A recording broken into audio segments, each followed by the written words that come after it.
प्रश्न 1। शुतुरमुर्ग के अंडे का सटीक माप क्या है? 170 mu m into 130 mu m, 170 centimetre into 130 centimetre, 170 millimetre into 130 millimetre, 170 metre into 130 metre. उत्तर सी 170 मिलीमीटर इंटू 130 मिलीमीटर। प्रश्न 2। माइक्रोप्लाज्मा का आकार किस सीमा के अंतर्गत आता है? 1.0 से 2.0 म्यू एम, 0.1 से 0.2 मिलीमीटर, 10 से 20 म्यू एम, 0.1 से 0.2 म्यू एम। उत्तर डी 0.1 से 0.2 म्यू एम। प्रश्न 3। मानव शरीर के संदर्भ में सबसे बड़ी कोशिका कौन सी है? तंत्रिका कोशिका, नर्व सेल, शुतुरमुर्ग का अंडा, डिम्ब कोशिका, ओवम सेल, शुक्राणु कोशिका, स्पर्म सेल। उत्तर सी डिम्ब कोशिका, ओवम सेल। प्रश्न 4। मानव शरीर की सबसे छोटी कोशिका के रूप में किसे जाना जाता है, जिसका आकार लगभग 3.1 म्यू एम होता है? डिम्ब कोशिका, लाल रक्त कोशिका, शुक्राणु कोशिका, माइक्रोप्लाज्मा। उत्तर सी शुक्राणु कोशिका, स्पर्म सेल। प्रश्न 5। तंत्रिका कोशिका का अनुमानित आकार क्या है? 120 म्यू एम, 1 म्यू एम, 10 से 25 म्यू एम, 0.1 से 0.2 म्यू एम। उत्तर सी 10 से 25 म्यू एम। प्रश्न 6। निम्नलिखित कोशिकाओं को उनके आकार के आरोही क्रम बढ़ते हुए क्रम में व्यवस्थित करें। माइक्रोप्लाज्मा, शुक्राणु कोशिका, डिम्ब कोशिका, शुतुरमुर्ग का अंडा। 1 2 3 4, 1 2 3 4, 1 3 2 4, 4 3 2 1। उत्तर 1 1 2 3 4। प्रश्न 7। निम्नलिखित में से किस कोशिका का माप सामान्यतः माइक्रोमीटर के बजाय मिलीमीटर में व्यक्त किया जाता है? तंत्रिका कोशिका, डिम्ब या अंडाशय कोशिका, शुतुरमुर्ग का अंडा, माइक्रोप्लाज्मा। उत्तर सी शुतुरमुर्ग का अंडा। प्रश्न 8। संसार की सबसे बड़ी कोशिका होने का गौरव किस कोशिका को प्राप्त है और इसे सामान्य आंखों से देखा जा सकता है? मानव डिम्ब कोशिका, शुतुरमुर्ग का अंडा, मानव तंत्रिका कोशिका, व्हेल शार्क की कोशिका। उत्तर बी शुतुरमुर्ग का अंडा। प्रश्न 9। 120 म्यू एम का आकार किस विशिष्ट कोशिका से संबंधित है, जिसे मानव शरीर की सबसे बड़ी कोशिका माना जाता है? शुक्राणु कोशिका, तंत्रिका कोशिका, डिम्ब कोशिका, यकृत कोशिका। उत्तर सी डिम्ब कोशिका। प्रश्न 10। पीपीएलओ प्यूरोन्यूमोनिया लाइक ऑर्गेनिज्म का उल्लेख किस सूक्ष्म जीव के संदर्भ में किया गया है? जीवाणु, प्रोटोजोआ, माइक्रोप्लाज्मा, विषाणु। उत्तर सी माइक्रोप्लाज्मा। प्रश्न 11। तंत्रिका कोशिका की पुनर्जनन क्षमता रीजनरेशन पावर सबसे कम क्यों होती है? क्योंकि इसका आकार बहुत लंबा होता है, क्योंकि इसमें कोशिका विभाजन नहीं होता है, क्योंकि इसमें माइटोकॉन्ड्रिया की कमी होती है, क्योंकि यह शरीर की केंद्रीय तंत्रिका तंत्र में स्थित होती है। उत्तर बी क्योंकि इसमें कोशिका विभाजन नहीं होता है। प्रश्न 12। शुतुरमुर्ग के अंडे के बारे में कौन सा कथन सही है, जैसा कि दस्तावेज में वर्णित है?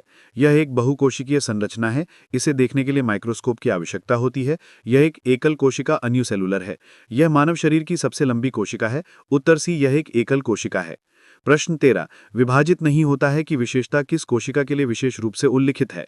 डिम्ब कोशिका, शुक्राणु कोशिका, तंत्रिका कोशिका, अस्थि कोशिका। उत्तर सी तंत्रिका कोशिका। प्रश्न 14। मानव शरीर की सबसे लंबी कोशिका कौन सी है? डिम्ब कोशिका, तंत्रिका कोशिका, शुक्राणु कोशिका, पेशी कोशिका। उत्तर बी तंत्रिका कोशिका। प्रश्न 15। कोशिका विज्ञान के पिता, फादर ऑफ साइटोलॉजी की उपाधि किसे दी जाती है? Leeuwenhoek, Robert Hooke, Rudolf Virchow, Schleiden. उत्तर बी रॉबर्ट हुक। प्रश्न 16। भारतीय कोशिका विज्ञान के पिता, इंडियन फादर ऑफ साइटोलॉजी के रूप में किसे जाना जाता है? सीवी रमन, होमी जे भाभा, अरुण कुमार शर्मा, जगदीश चंद्र बोस। उत्तर सी अरुण कुमार शर्मा, ए के शर्मा। प्रश्न 17। रॉबर्ट हुक द्वारा लिखित प्रसिद्ध पुस्तक का नाम क्या है, जिसमें उन्होंने अपनी कोशिकीय खोजों का वर्णन किया है? The Origin of Species, Philosophiae Naturalis Principia Mathematica, Micrographia the Cell. उत्तर सी माइक्रोग्राफिया। प्रश्न 18। जीवित कोशिका की खोज का श्रेय किस वैज्ञानिक को दिया जाता है? Robert Hooke, Leeuwenhoek, Robert brown, श्वान। उत्तर बी लीवेनहॉक। प्रश्न 19। निम्नलिखित में से किसकी खोज का श्रेय लीवेनहॉक को नहीं दिया गया है? जीवाणु, प्रोटोजोआ, जीवाणु, शुक्राणु कोशिका, विषाणु, आरबीसी। उत्तर सी विषाणु। प्रश्न 20। द सेल नामक पुस्तक का संबंध किस वैज्ञानिक से है? रॉबर्ट हुक, लीवेनहॉक, ए के शर्मा, रुडोल्फ विर्चो। उत्तर सी ए के शर्मा। प्रश्न 21। जीवाणु, बैक्टीरिया और शुक्राणु कोशिका, स्पर्म सेल दोनों की खोज किस एक ही वैज्ञानिक ने की थी? ए Schleiden, B Schwann, C Robert Hooke, D Leeuwenhoek. उत्तर डी ल्यूवेनहॉक। प्रश्न 22। वह पहला व्यक्ति कौन था जिसने प्रोटोजोआ को देखा था? ए अरस्तु, B Leeuwenhoek, C Gregor Mendel, D Louis Pasteur. उत्तर बी ल्यूवेनहॉक। प्रश्न 23। रॉबर्ट हुक ने अपनी खोज किस पर की थी, जिसके आधार पर उन्होंने सेल शब्द गढ़ा? ए जीवित जीवाणु, बी तालाब का पानी, सी कॉर्क का मृत ऊतक, डी मानव रक्त। उत्तर सी कॉर्क का मृत ऊतक। प्रश्न 24। कोशिका सिद्धांत का प्रतिपादन किन वैज्ञानिकों ने किया था? ए वॉटसन और क्रिक, बी रॉबर्ट हुक और ल्यूवेनहॉक, सी श्लीडन और श्वान, डी डार्विन और वॉलिस। उत्तर सी श्लीडन और श्वान। प्रश्न 25। कोशिका सिद्धांत किस अवधि में दिया गया था?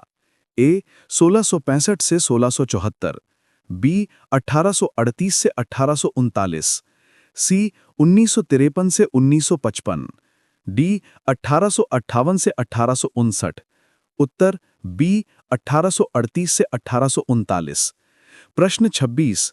किस वैज्ञानिक ने मौजूदा कोशिका सिद्धांत में सुधार किया और यह बताया कि नई कोशिकाएं पुरानी कोशिकाओं से बनती हैं?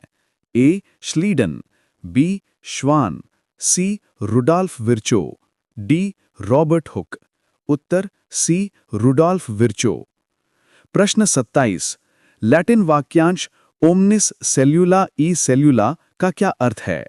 ए सभी जीव कोशिकाओं से बने हैं, बी कोशिका जीवन की सबसे छोटी इकाई है, सी पुरानी कोशिकाओं से नई कोशिकाओं का जन्म होता है, डी कोशिकाएं अनायास उत्पन्न होती हैं। उत्तर सी पुरानी कोशिकाओं से नई कोशिकाओं का जन्म होता है। प्रश्न 28। सभी जीवों का शरीर कोशिकाओं से मिलकर बना है, यह कथन किस महत्वपूर्ण वैज्ञानिक अवधारणा का हिस्सा है?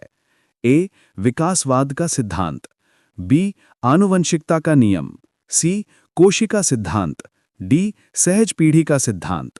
उत्तर सी कोशिका सिद्धांत। प्रश्न 29। श्लीडन और श्वान द्वारा प्रतिपादित मूल कोशिका सिद्धांत की मुख्य कमी क्या थी, जिसे बाद में रुडॉल्फ विर्चो ने सुधारा? ए यह समझाने में विफल रहा कि कोशिकाएं ऊर्जा कैसे उत्पन्न करती हैं, बी यह स्पष्ट नहीं कर सका कि नई कोशिकाएं कैसे बनती हैं, सी इसने पौधों और जानवरों की कोशिकाओं के बीच अंतर नहीं किया, डी ये प्रोकैरियोटिक कोशिकाओं पर लागू नहीं होता था। उत्तर बी यह स्पष्ट नहीं कर सका कि नई कोशिकाएं कैसे बनती हैं। प्रश्न 30। ओमनी सेल्यूला ई सेल्यूला का सिद्धांत किस वैज्ञानिक ने दिया था? A Theodor Schwann, B Matthias Schleiden, C Robert Hooke, D Rudolf Virchow. उत्तर डी रुडॉल्फ विर्चो। प्रश्न 31। कोशिका सिद्धांत के अनुसार सजीवों के शरीर की सबसे छोटी इकाई क्या है? ए ऊतक टिश्यू, बी अंग ऑर्गन, सी कोशिका सेल, डी अणु मॉलिक्यूल। उत्तर सी कोशिका सेल।